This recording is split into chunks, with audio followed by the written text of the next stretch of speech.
Washington, D.C. And in the files of the Central Bureau, there is a story so strange in its implications that it defies ordinary classification. It is the story of a handful of people who, in the course of one desperate night, held back a wave of panic and pandemonium. It began after sundown, time 7:15, as Flight A Coast Patrol from Travis Field was returning to base. When the nightly Air Force transport pointed north toward Japan via the Great Circle route. While at sea, the Navy and Coast Guard maintained their usual round-the-clock vigil. And from the equator to the Arctic, the radar network swept the skies with eyes that never sleep. Time, 7:19. An unidentified object was picked up 200 miles southwest of Point Barrow, Alaska. 7:27. Unidentified object confirmed at Fairbanks, Alaska. Heading south-southeast, 170 degrees. Height, 75,000 feet. Estimated speed, 5,000 miles per hour. White warning.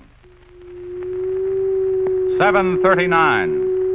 Unidentified object 200 miles due west of Vancouver, British Columbia. Course, 170 degrees.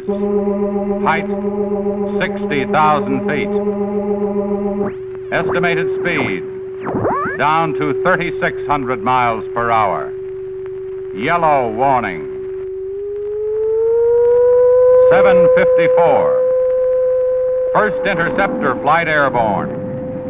Point of interception, 80 miles due west of San Francisco, California. 7:55. Unidentified object past point of interception. Red warning. 8:11. Morro Bay, California. Height, 50,000 feet. Estimated speed, 2,000 miles per hour. 8:15. Santa Monica, California. Height, 10,000 feet. Speed, 1,200 miles per hour. 8:18.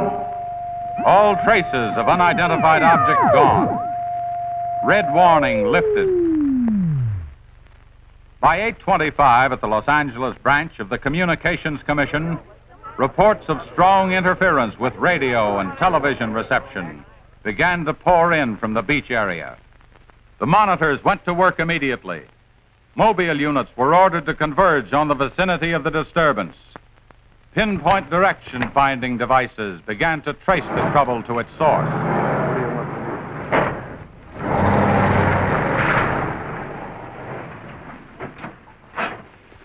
This is Mobile 1, Hazen speaking. We're at Ocean and Beacon Way, interference strength 2, bearing 27 degrees. Over. Mobile 1 from center, roger. Over. Mobile Center from Mobile 7, over. Go ahead, Mobile 7. This is Mobile 7. With Pacific Center and Beach 4. Interference strength 3, bearing 39 degrees, over. This is Mobile Center, roger. Stand by. Mobile 1 and Mobile 7. From Mobile Center, point of interception estimated 3 miles north of surf. Repeat, 3 miles north of surf. Acknowledge. This is Mobile 7, roger. Mobile 1, roger. Mobile 7, roger, we're going out. Okay, Charlie, let's get moving.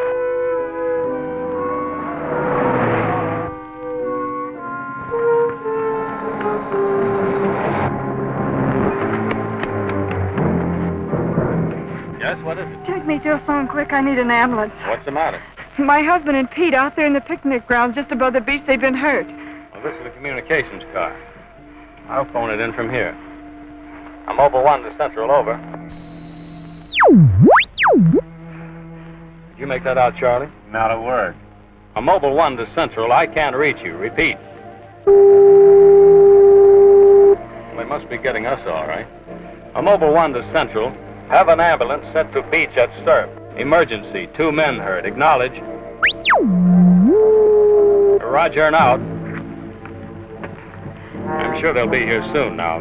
Tell us what happened. Oh, this man, he just kept coming at us. It was awful. Who? I don't know. He was wearing a suit like a diver. Hurry, please. They're hurt. Charlie, you better wait here. I'll go down and take a look.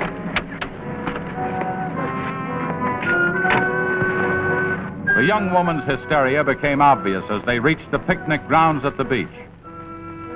There was no sign of the mysterious intruder, and little could be done for her husband and their friend until the ambulance arrived.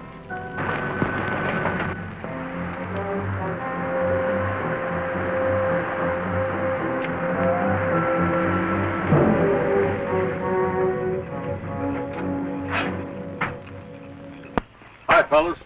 How are you doing? Oh, we're just taking another reading now. What happened down there? The police took the girl and one of the guys to the station. What about the other one? Well, he's on the way to the morgue. That was her husband. You're right on the button, Charlie. 44.7. Report back to Central if you find anything else. All right. Charlie, grab that portable and check the beach, will you? Got it right here. I'll pick you up right here in about an hour. Where are you going? Police asked me to drop by the station and sign a report. I'll see you later. If you don't, you know where to look for the body.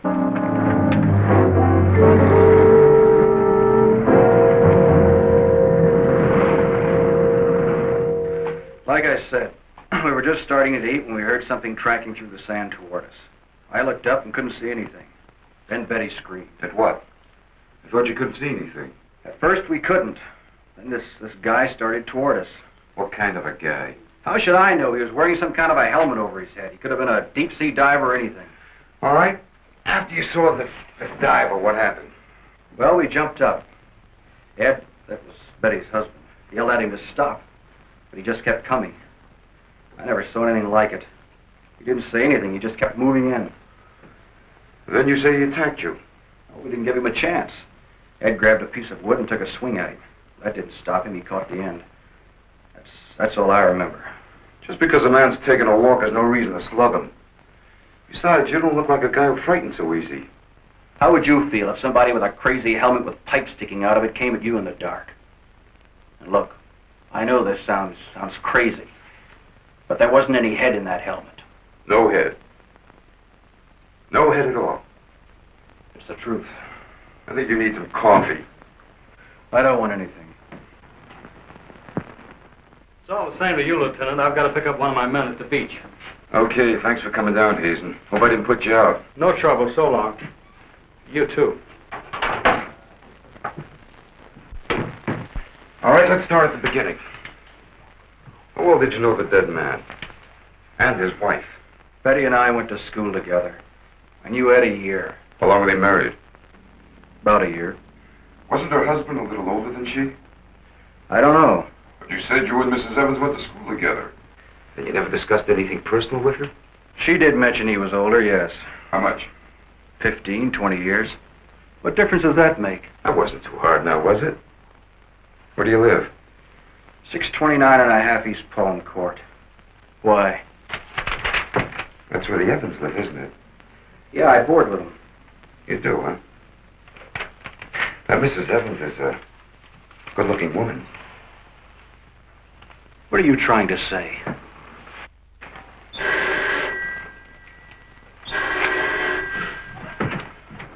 Lieutenant Bowers. Where? Yeah, I got it. I'll leave right away. Good enough murder. Near the beach.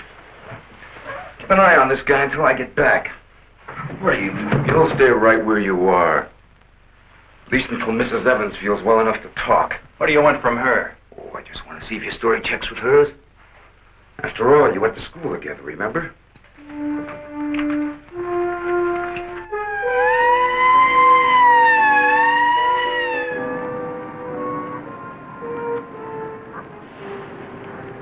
You say there were no witnesses, huh? None yet. Anything missing? I don't think so. The cash register wasn't touched. Get a breakdown of the inventory as soon as you can. What about fingerprints? The boys are working on them now.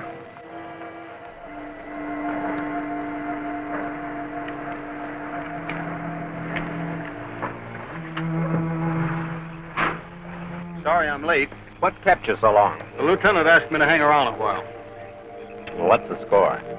Looks like one of those things. Pretty girl, older husband, young boarder.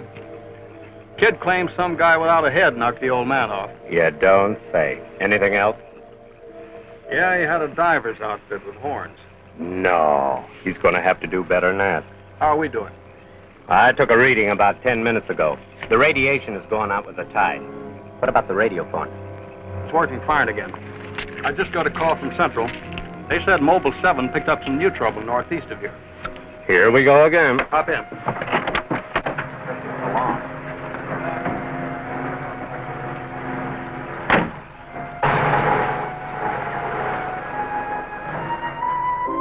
Who reported this murder? There he is there. He lives next door. His name's George Nelson. Hey, Mr. Nelson. Yes, sir. Come here, will you? I'm Lieutenant Bowers, homicide. You found this body? That's right. He must have just locked up for the night when this happened. How do you know that? Well, he usually does around this time. What were you doing here? I was sitting home watching the fights on TV, and all of a sudden the thing started acting up. What has that got to do with it? Well, you don't know this set. You know, it wouldn't work at all when I came home to supper. Then all of a sudden it cleared up fine. So I thought, well, I'll get set to look at the fights again, and all of a sudden out it goes again. So I thought maybe the battery station down here was overcharged in the circuit, and so I came down to take a look, that's all. Hey, don't you ever quit work? What's up this time? Another murder? What are you doing here, Hazen? Same as before. Still trying to track down that signal interference. Hey, does that stuff work on TV, too? Well, it has been for hours. What'd I tell you? What's the matter? Seems to set one on the blink. Well, at least we know we're on the right track. How'd you make out with that boarder? You're still sticking to a story. The guy had no head. Well, I'll be seeing you. So long. Right. Come on, Charlie. Hey. What do you want from me? Come on.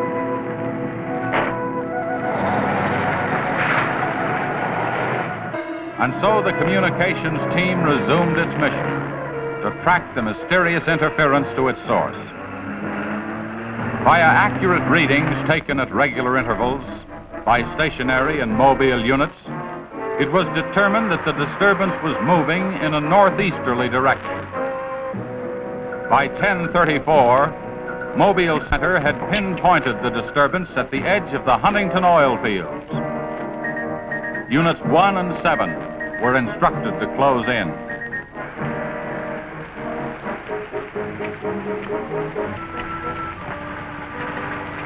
Hey, Charlie, do you see what I see? Yeah, the oil field. Let's hope our trouble's burning up. Well, there's only one way to find out.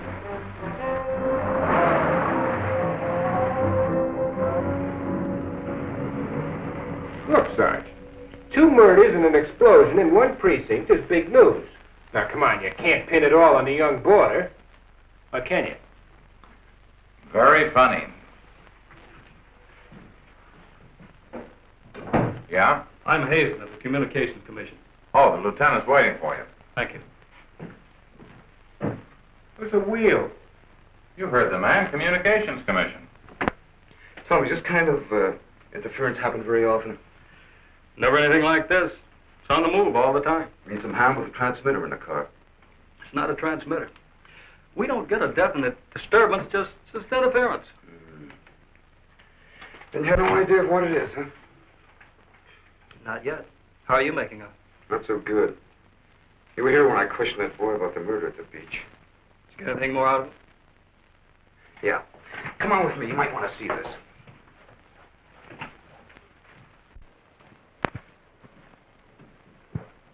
Ah, I see you're just about done.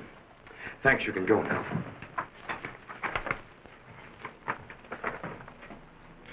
Are you sure this is what the man looks like?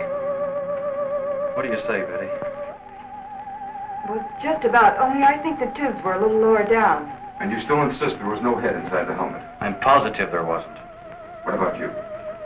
Well, it was dark. I couldn't swear to it. Thanks, that'll be all. You mean we can go now? Yeah, for the time being. Just stick close to home. I may want to see you again tomorrow. We'll be there. Come on, Betty. Kind of changed your mind about those two, haven't you? Yeah, I guess I have. Hey, look, bring in the old man, will you? Don't Don't tell me you believe this story about this whatever it is. I know it sounds as phony as it ever did. But, sit down, will you please? You're the watchman at the Huntington oil fields? Oh, yes, sir. I've been with the company for over 22 years, sir. Yeah. Will you tell Mr. Hazen here exactly what happened? Well, sir, like I said before, I was just closing the gate for the night when I saw this fella coming up. I was never so scared in my life. Yes, go on. Well, it wasn't the man so much as the suit he was wearing. Well, he wouldn't stop when I hollered at him. He just pushed his way right in there through the gate and walked right up to the tank. Now, you carry a gun. Did you try to stop him? Oh, well, he was much too close to the tank. I was afraid to shoot. So I thought I might call for help. Just as I got to the shack, the tank blew up. Oh, you should see the sight. Yeah, sir, can you give us a description of this man? How would you say he was dressed? Well, sir, like I said before, he wore a sort of pliers, not outfit, with a helmet attached to it. How tall was he?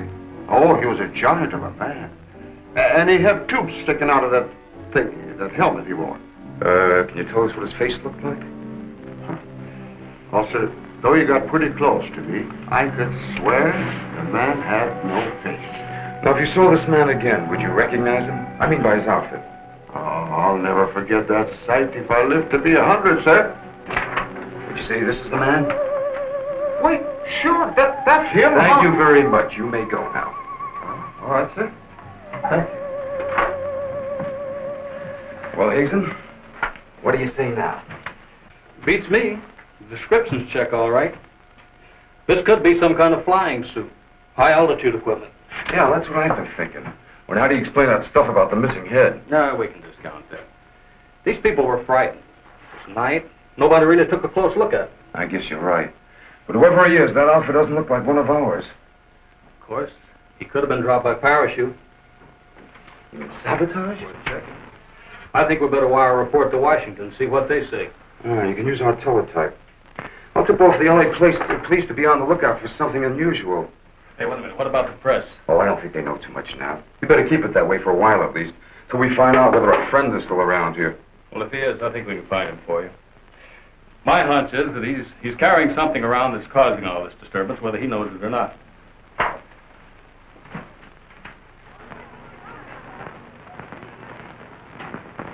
Yeah.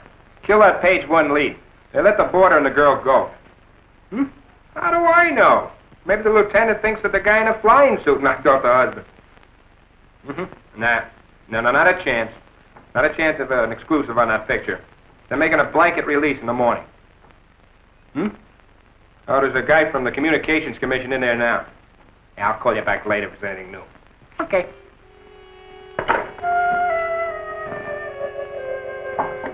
Come in. Sorry to interrupt you, Lieutenant. Yeah, what is it, Jim? There's a teletype cam for you. Oh, thanks, Jim. We're waiting for it. That was fast. Well, here's our answer. Looks like they never sleep in Washington. Says to contact a Major Andrews, care of Dr. Wyatt, director of the Griffith Institute. It's kind of late. Well, I'll give him a call. While you're at it, I'll go out the car and check in with Central. Okay.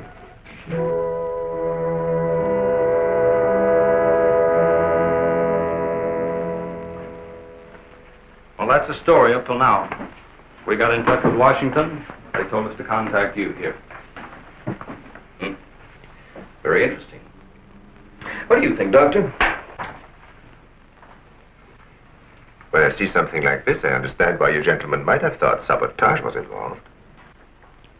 Lieutenant, are you sure there were no traces of this saboteur, this X-man, found after the explosion in the oil field?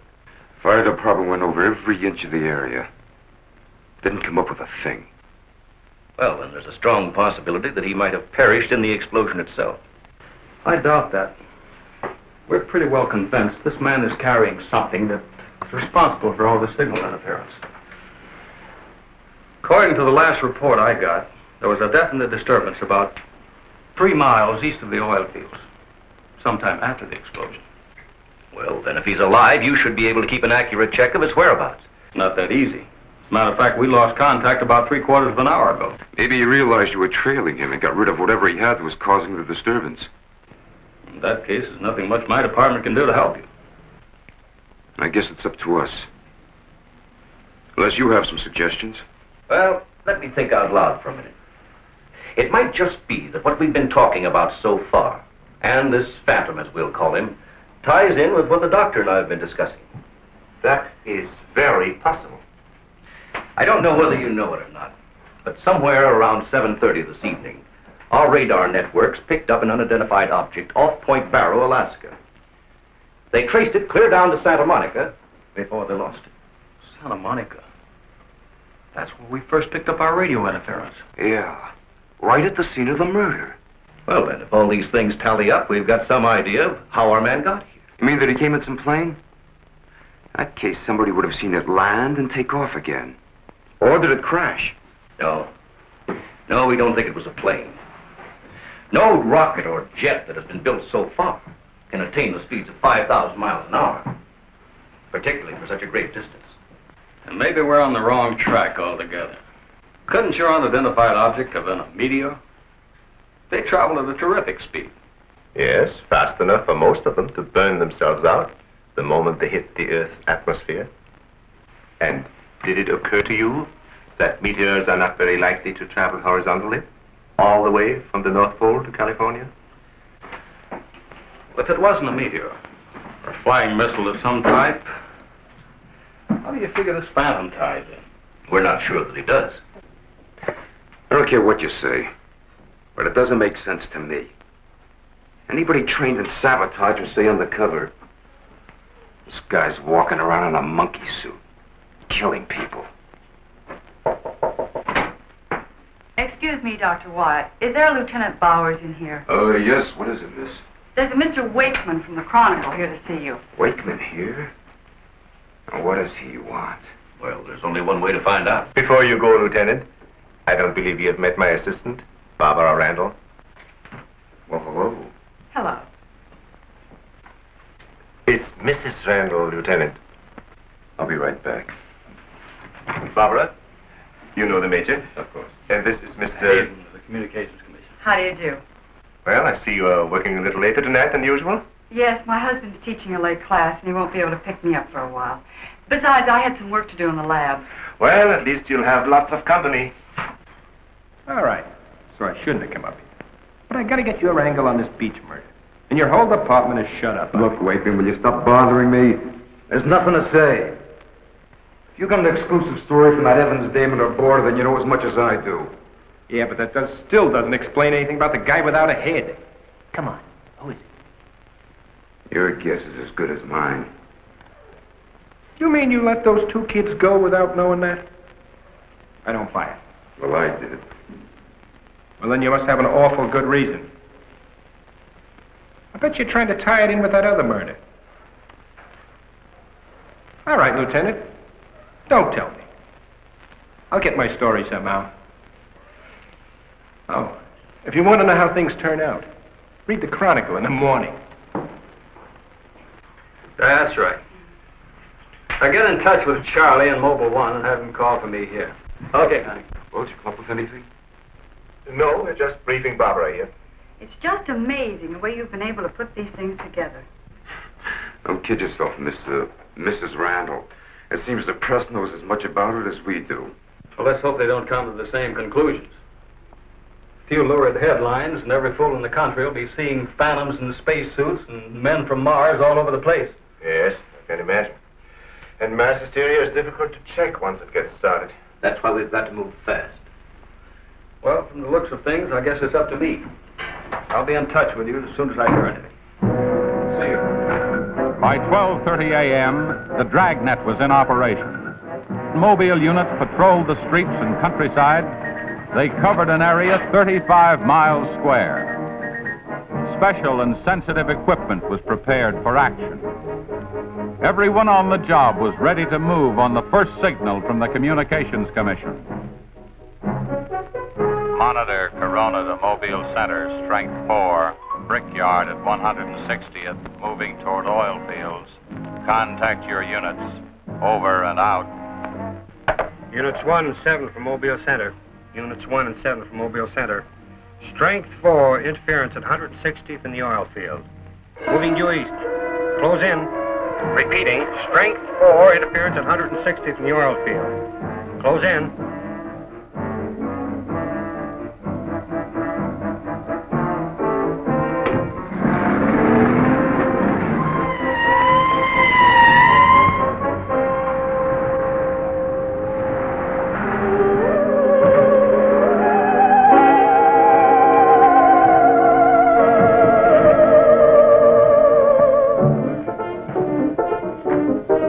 Joe? Just got here, trying to set this up. What gives, Hazen? It's in this area, all right. I brought the Geiger counter. Thank you, Doctor. Why don't walk over those oil fields? Well, it doesn't register as far as the oil field. I think we'll do better if we split up, man. Right, Lieutenant. You two go that way. Lieutenant, out here. Vince? Joe, you follow him.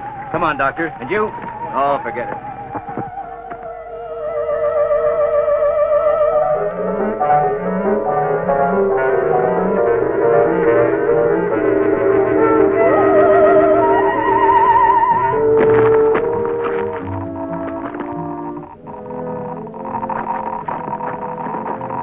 Hey, look at this. Yeah, points this way. Hey, Joe. Joe.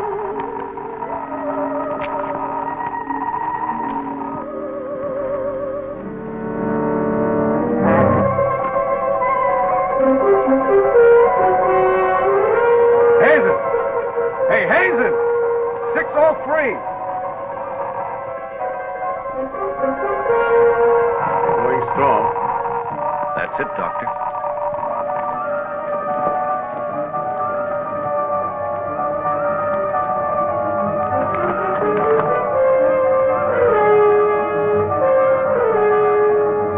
It's leading this way. Come on.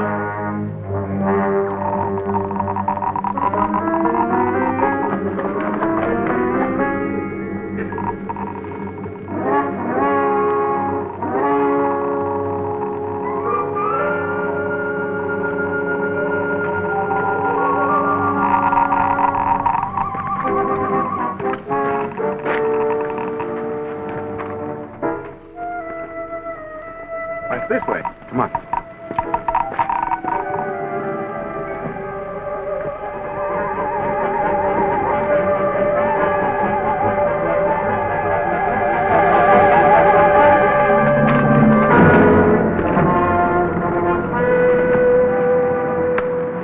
Come on.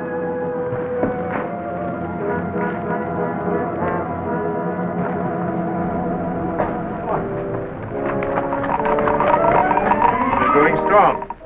Good. That's right. Checks with me. Sure does. He's here. We saw him. There he goes. Come on!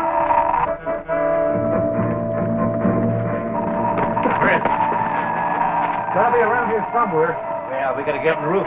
Vince, go get a ladder. Look out! Let's cut him off! Come on. Around here.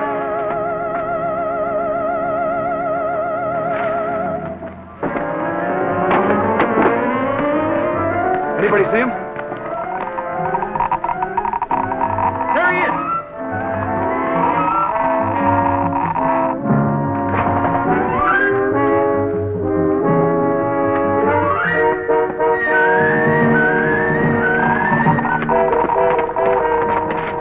Got him now. We'll give you 10 seconds to come out of there, starting now. 1, 2, 3, 4, 5, 6, 7, 8, 9, 10. We're going in. Help you guys cover the door. Come on.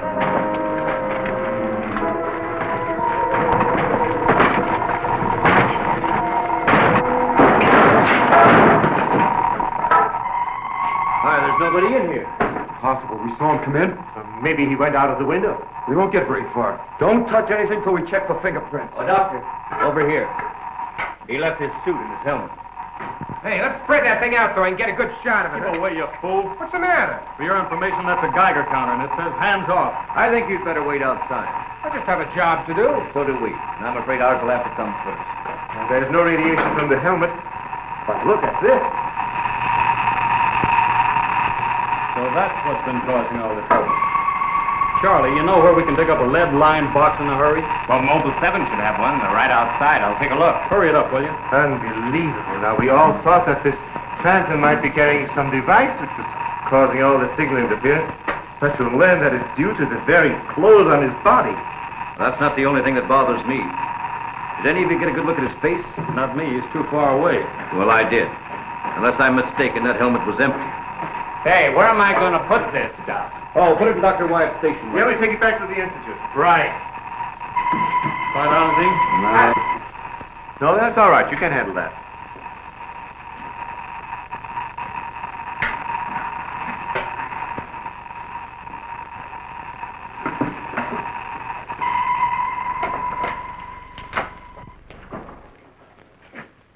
Any luck? Not a sign of him. Boys are still searching the grounds. For what? Nobody knows what he looks like without that outfit. I'll bet on that, Major. Reporter got a flash picture of him, and I just happened to borrow that film. It's on its way to headquarters right now to be developed. Good. Send us a print as soon as you can. Sure. Lieutenant, are you sure you don't want to come with us? We want to make a few tests at the lab. I'd like to, Doctor. Would you know the situation? I gotta get that guy. Let me know how you make out, will you? Yeah, we'll do that, sure.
We were just on our way home when we saw you drive in. Good evening, Barbara. Hello, Bill. I see we got here just in time. Anything new?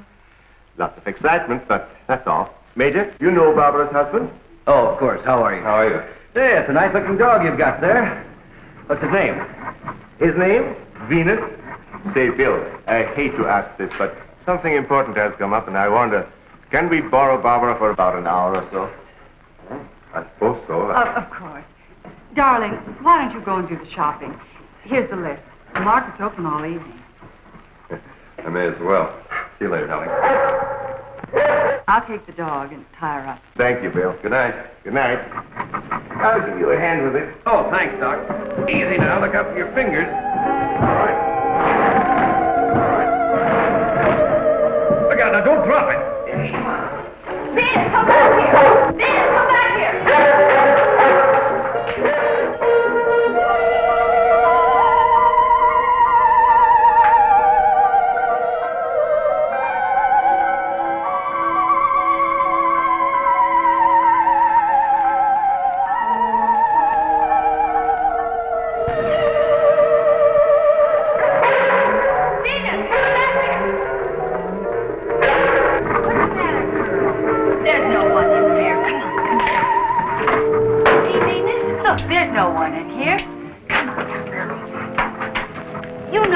Lot in here.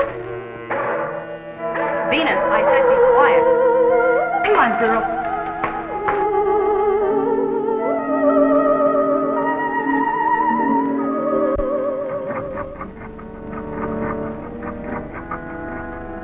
Now you stay right here, Venus, and I don't want to hear one sound of it.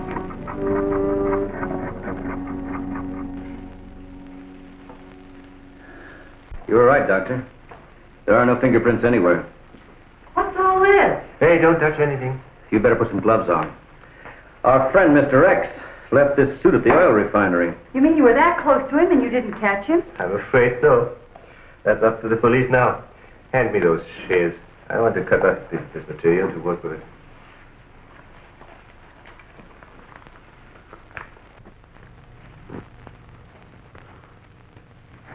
Say, you better have those sharpened. But I just bought them.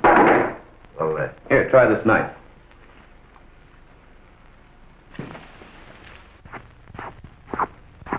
That still won't cut. Let me try.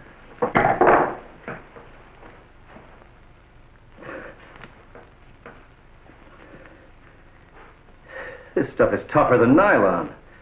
Why don't I try it over a Bunsen burner?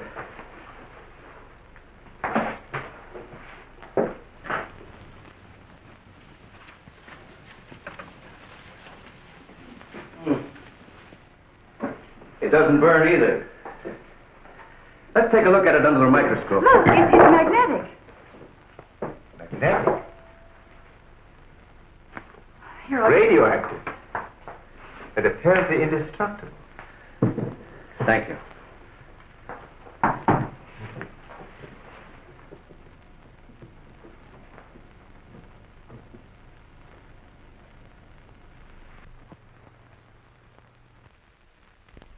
What's the matter?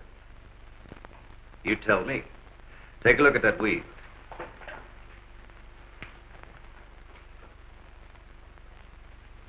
What weed? There is none. This material is one solid mass. May I see it?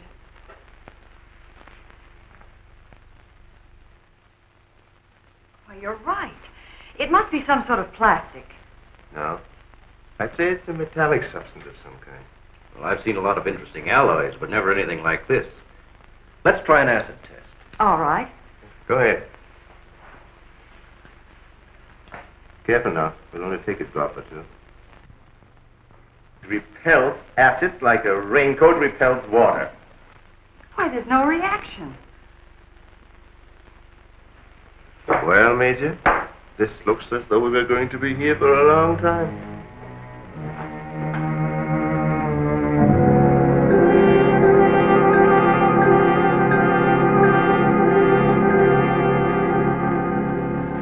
Now we have it. The helmet is not radioactive. The suit is. There is no doubt. This spacesuit is conditioned to function above 63,000 feet, where human blood would boil, resulting in the body expanding to twice its size. And death, of course. I know. And it must withstand pressure and counterpressure. Also, it must be so supercharged it can function in thin atmosphere. Now, let's see what it is that is left in this breathing apparatus. Well, how are you doing? The gas from the helmet tank breaks down to 11% methane. Ordinary marsh gas? What's the rest of the formula? No, that's where I'm stuck. I can't figure it out. It just doesn't respond to any of the usual tests. Well, how could anyone exist on that combination of gases? You and I couldn't. But apparently someone can. Oh, Doctor, are you trying to say that our X-Man doesn't breathe oxygen and hasn't the metabolism of a normal human? I really don't know. From what we've seen, he has some physical characteristics which make him appear human. But added to them is this fabulous radioactivity that none of us could stand. I am puzzled.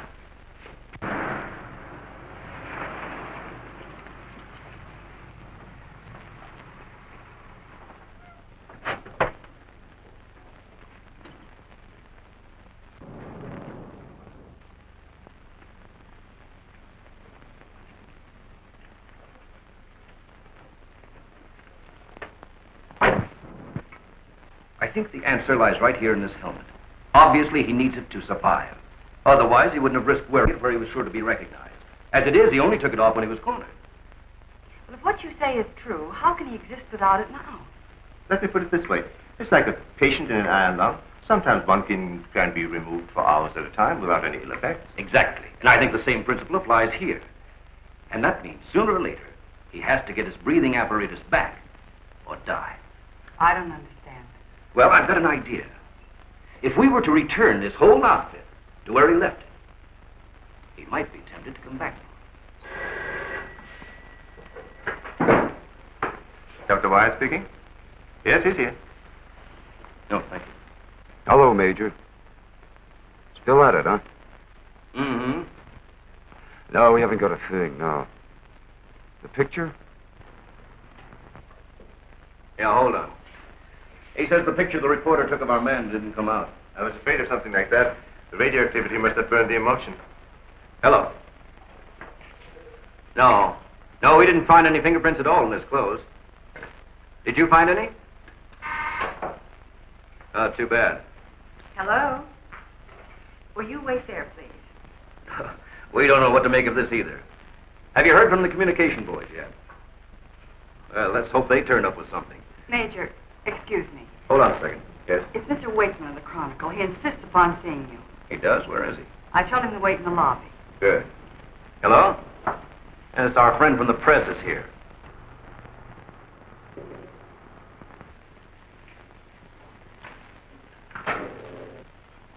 Don't worry, I wouldn't dare let anyone in on anything. At least not till we get something concrete. Right.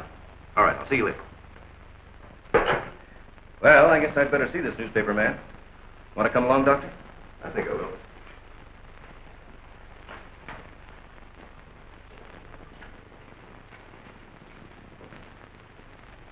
Oh, hello. Remember me?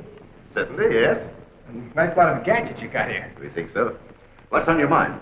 Well, I was wondering if you might let me take a couple of pictures of that suit you brought up here. I'm sorry, we can't do that. Oh.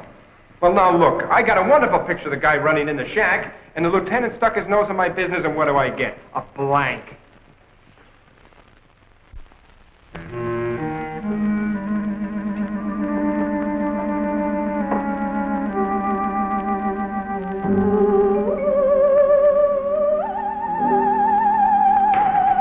Is that you, Doctor?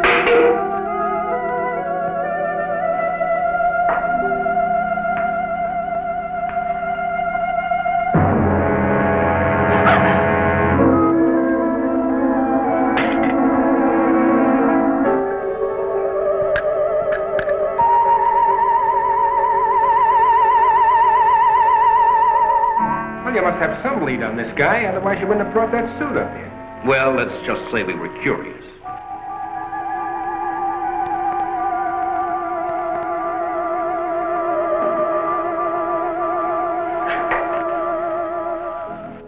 Hello, Bill. My breakfast soon? Isn't Barbara through? I don't know. If she's still in the lab, why don't you go up and see? Thanks, I will.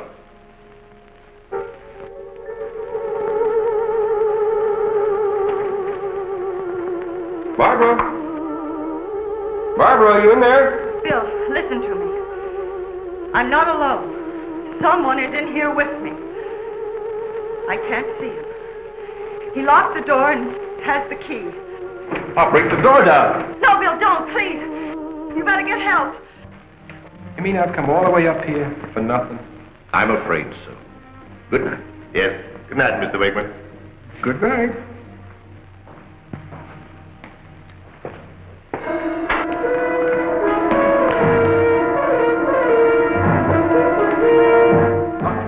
Major, come quick. What's the matter? What's the matter? Where's Barbara? In the lab. The door's locked and there's someone in there with her.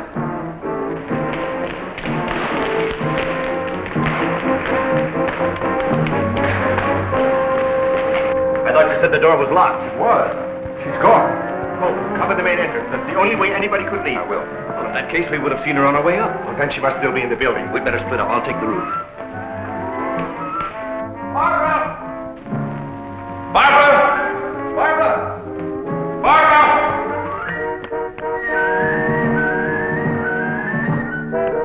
Barbara! Barbara!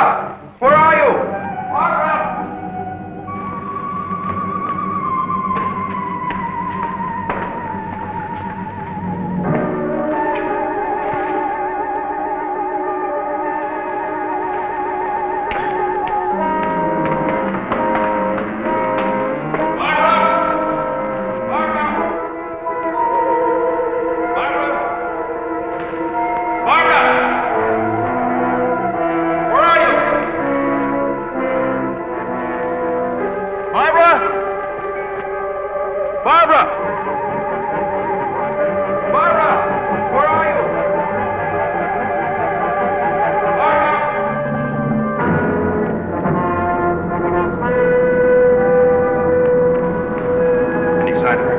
Not yet. She must be around here someplace. Now, you stay here. Watch the main entrance. And I'll check the basement. All right.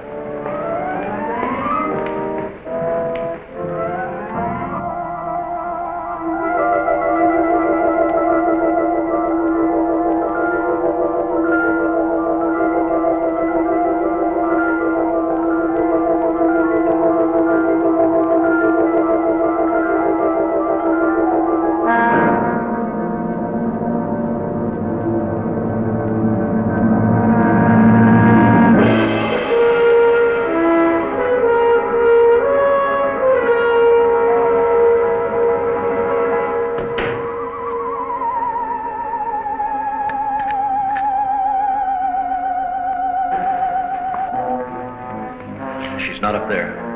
Where's the doctor? He went down to the basement. Here he comes. You didn't find her? No. I'd better call the police.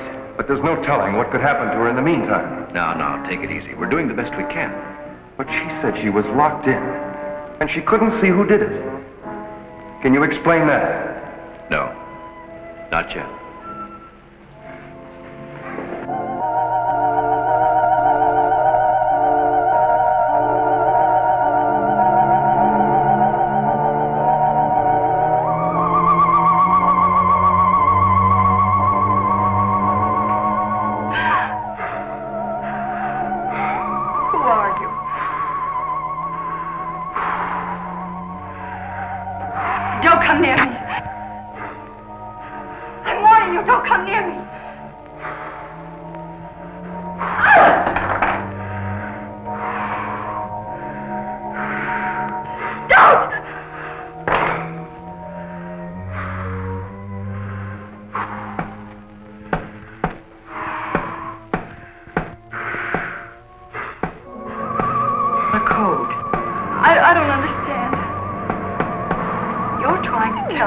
To breathe, and there isn't much left in the tank. 1, 1, 2, 1, 1, 2, 3.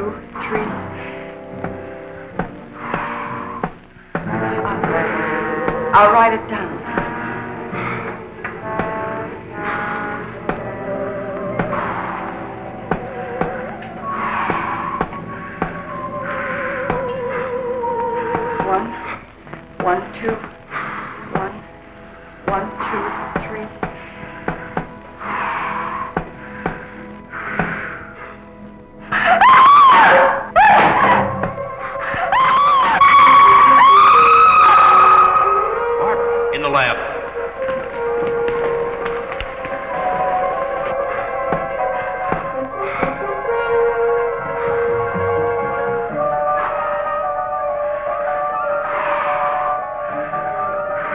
Please don't. She's in there. Barbara! I can see his hand from the ultraviolet glass. The pilot's him up. I'm sure it's open. Darling, are you all right? I think so. I'm looking for him. I just saw him, so he must be in here.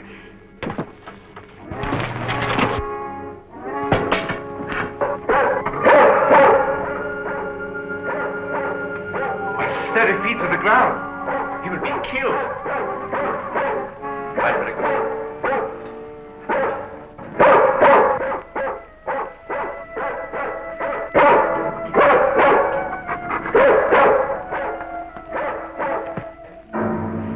He was right there. I couldn't see him. I didn't know what to do. Come here. Quick. Disintegrated. This is amazing.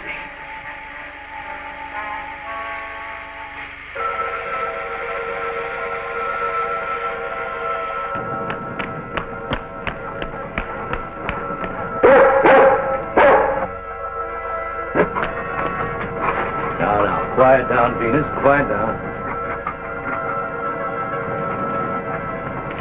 Down.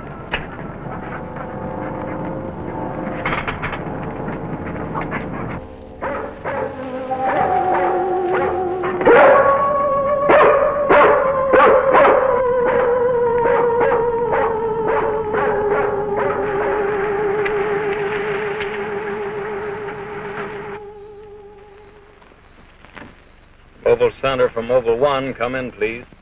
This is Mobile Center. Go ahead.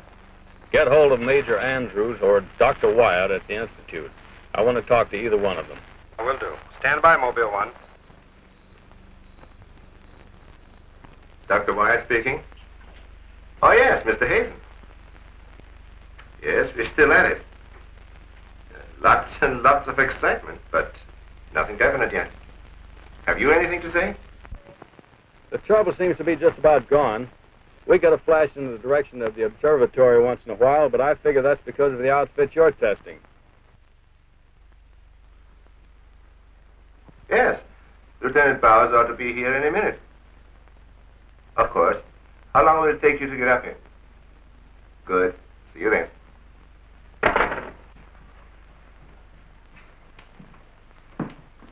Thank you, gentlemen. Put it down here, please. Barbara, bring that cord in over there. Now you're going to see... I have to resort to ultraviolet light in order to show you what little there is left of the spacesuit. As you can see, it has reduced itself to this liquid, and it is in an evaporating stage. The helmet is in the lab and still intact.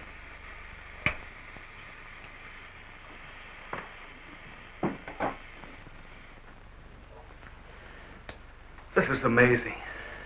All the radiation in this suit would, well, it'd be fatal to a normal human being wearing it. Of course.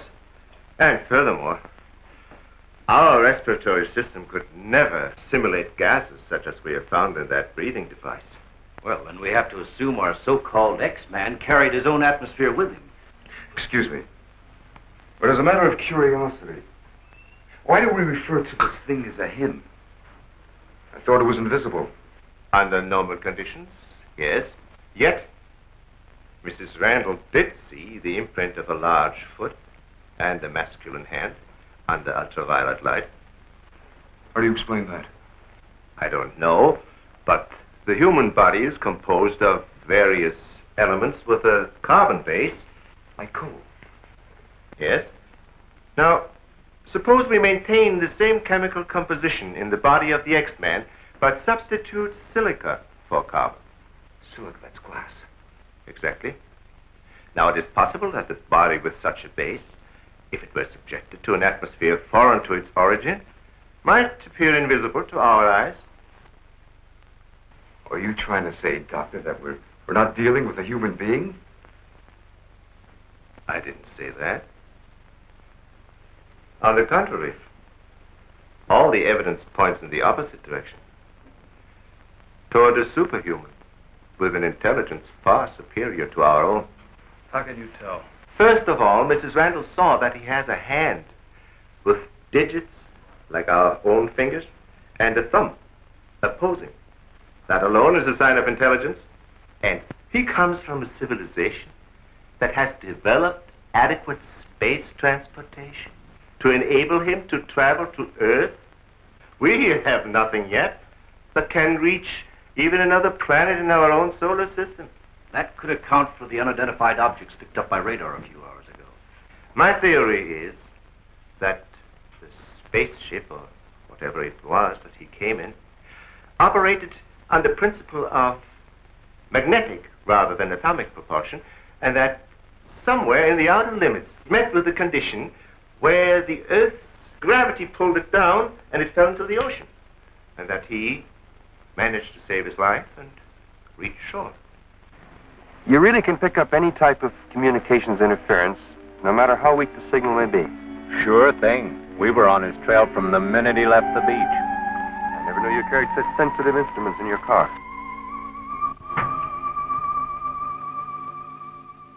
What you told us is very interesting, Doctor. But I've got to make an official report to headquarters. Are you willing to be quoted that the criminal we're after is a creature from another world? All I can say is, we know that our Earth is not the only planet capable of sustaining life in one form or another. You can quote that. Well, I've got to go by some footprints in a hand. That isn't much. No fingerprints, no description, no nothing. And we're after a killer.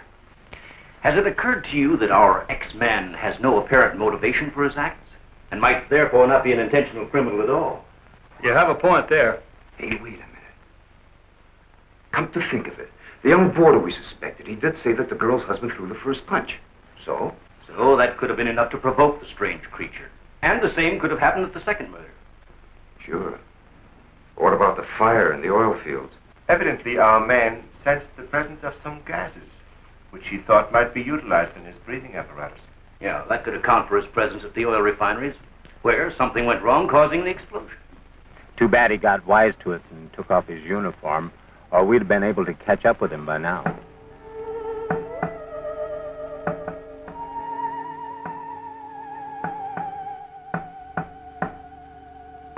No, he didn't utter a word. But I'm convinced he was trying to convey a message to me. He kept tapping out a code. I wrote it down. Let me see that, please. Doesn't make sense. Well, it may be based on some mathematical system we know nothing about. But he was trying to tell us something. Why did he run away?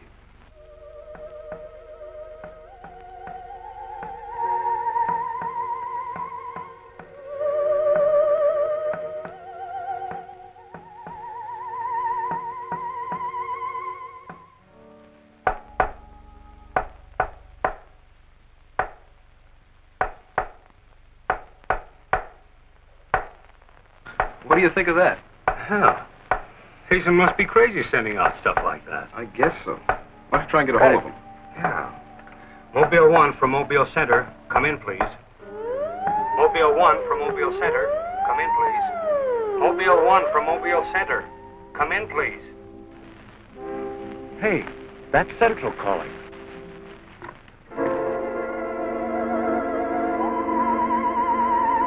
You better stay here by the car. I'll go tell Hazen. Yes, Colonel Powell. Of course, I'll mail you a complete report first thing in the morning. Yes, sir, thank you. Oh, and I'm awfully sorry to disturb you so late at night. Right, good night, sir.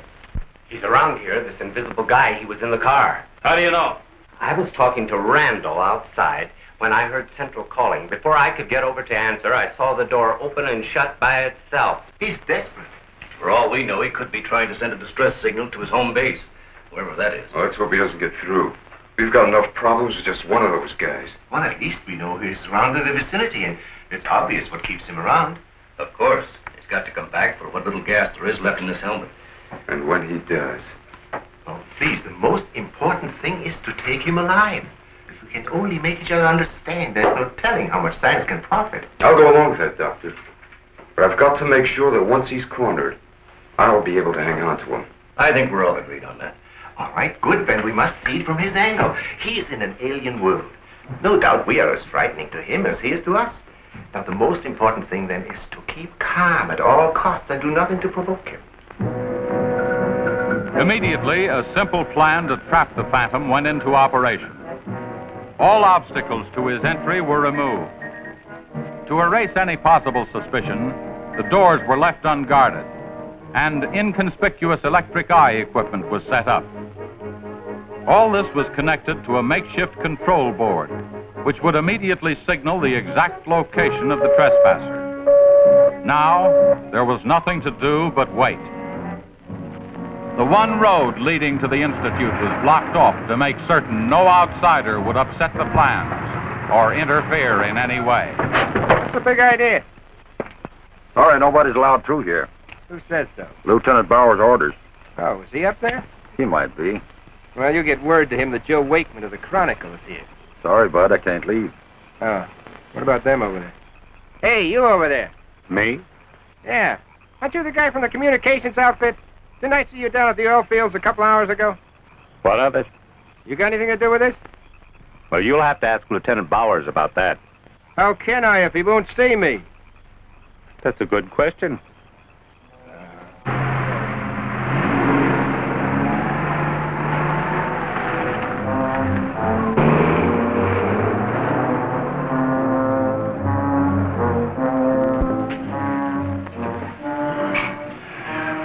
Well, it's 3:45. Sure taking his time. Time is cheap. Yeah, well, how long can you sit on the edge of your chair like this? All year if we have to. Well, we hope this mechanism works. It will, unless he flies in between the wires. I wouldn't take any bets that he can't. Well, if everything else fails, we still have Venus here to help us. You know, I'm certain she sensed his presence before. That's why she carried on so.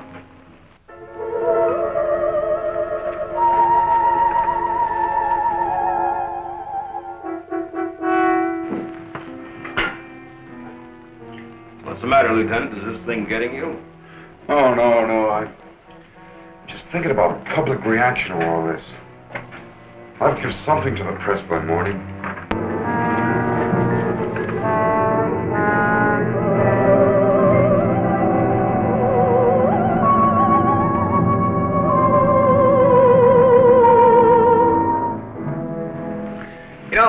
since I was a kid, I wanted to be a pilot.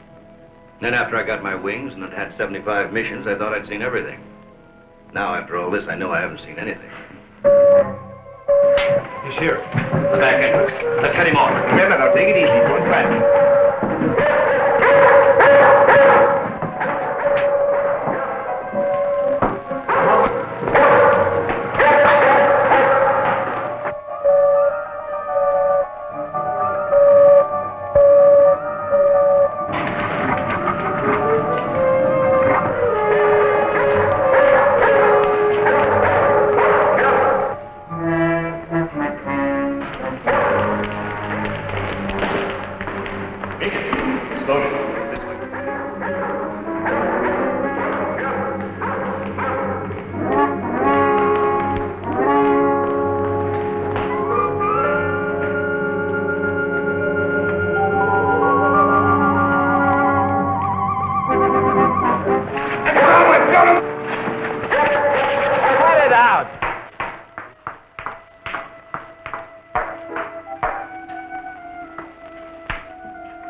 Trying to do? Well, it's the reporter. Yeah, it sure is.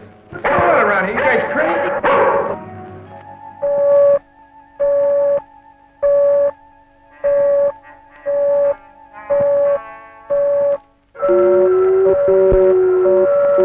How'd you get in here? Oh, that don't make any difference. Come on, what's up? What's going on?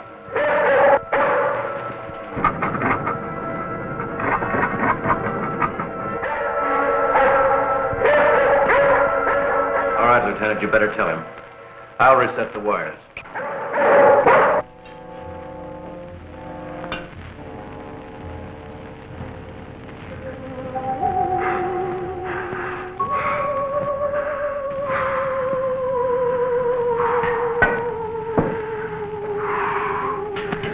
Don't be afraid.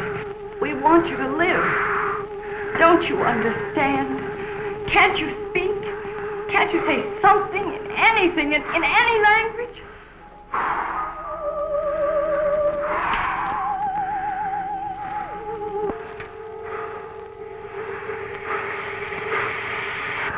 Listen, everybody. He's in the lab with me now. He's in the lab with me now. Venus, be quiet. The door is unlocked. Hurry, he's having trouble breathing. I don't think he can last much longer. And please, don't let Venus get at him. And walk in quietly. Quiet, Venus.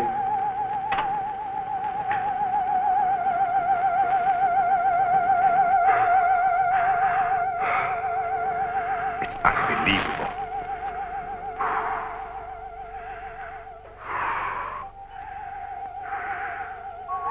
You see, there's nothing to be afraid of. Nobody wants to hurt you. I've tried to reason with him. I feel he understands, but he can't speak. Wait a minute, I'll try his code. I think I remember it right.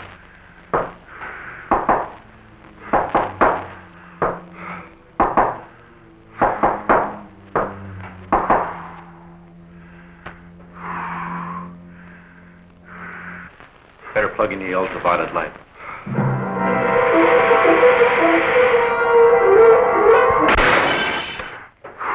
Oh, you scared him.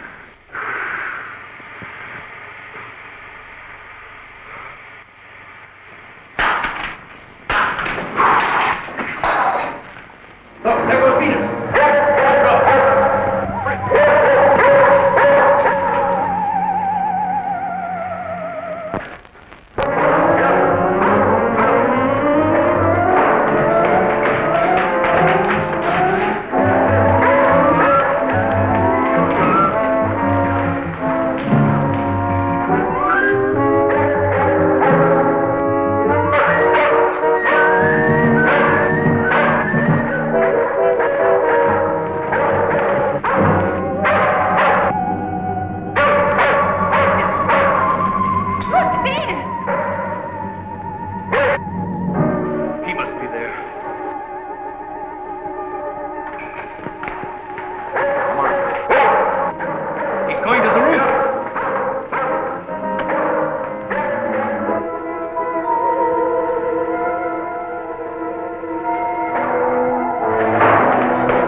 Take this. I'm going after you.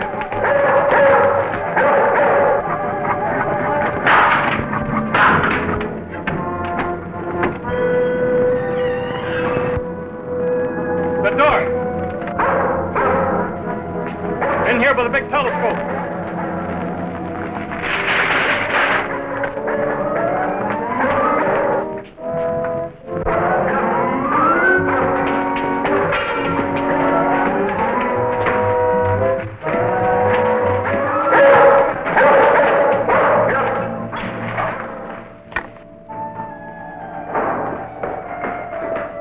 Close the dome. The switch is over there.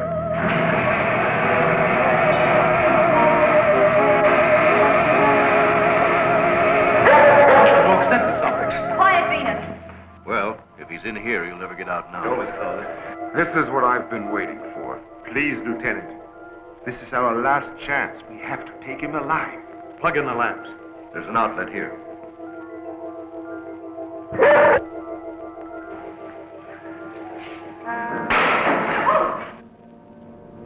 He must be up there.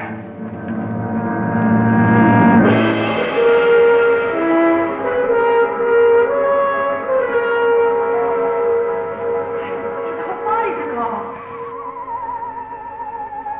If I hadn't seen this with my own eyes.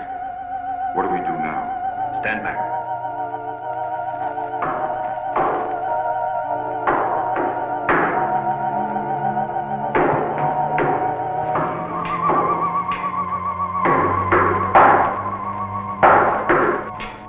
Amazing. This code again. Look. He's trying to speak, but no sound is coming out of his mouth. Look at Venus. She acts as though she hears him. Yes. Dog can hear sounds that we can. His voice must be beyond the range of the human ear. Maybe he's screaming. He's suffocating. The glow, it's almost gone.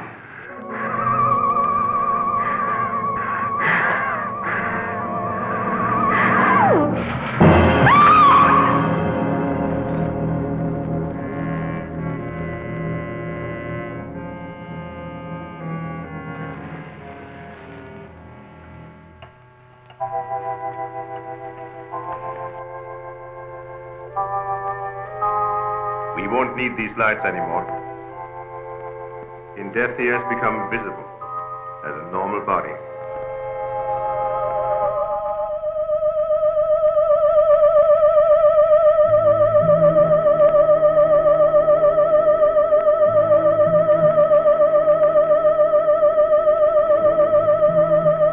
Look.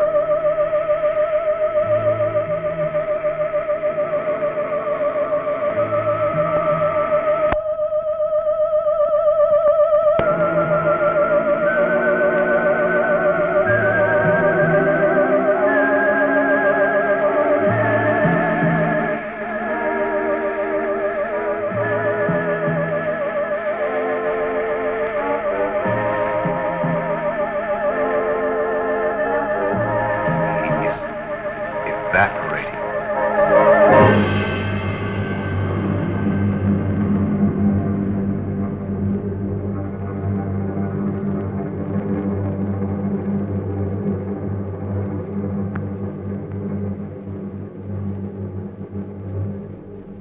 So he came here, wherever from, and right before our eyes, his body went through the final phases of life.